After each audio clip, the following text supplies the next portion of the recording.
Hello, in this tutorial I'll show you how to set up standing order on Monzo. So the first thing I'd like you to do is to launch your Monzo application, either the online application or the mobile application.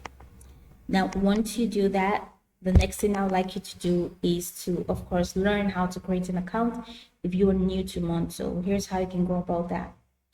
Launch in a browser of your choice and then locate the search bar. In the search bar, go ahead and type monzo.com and it's going to take you to the official website, which of course you're staring at. In this website, check the top right corner, you're going to find a sign up button. Click on that and follow through with the prompts to create your account.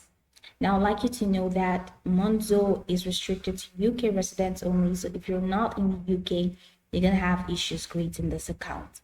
So not all of us have the luxury of creating a Monzo account, but we have the knowledge needed to help you through the process of, and then of course help you navigate the features on Monzo. That's why we have set up this video to help you see how you can set up a standing order on Monzo. Here's how we can go about that. Now, the first thing that you need to understand is that Monzo does not accept paper standing orders anymore. This means if you like to set up a standing order or recurring payment, all you can do is to go to the application. So this implies that you need to create a Monzo account right there in the mobile application. To get your phone, head over to Apple Store or Google Play Store, search for Monzo and install. Once you install that, set up your account right there, and then that's how you can now set up standing order, because Monzo does not accept the paper standing order. So you can now do that online using the mobile application.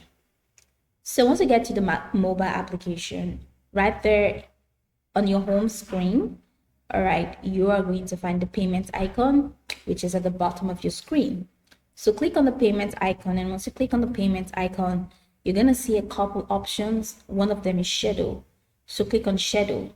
And once you click on schedule, you're going to see another option that says add scheduled payment.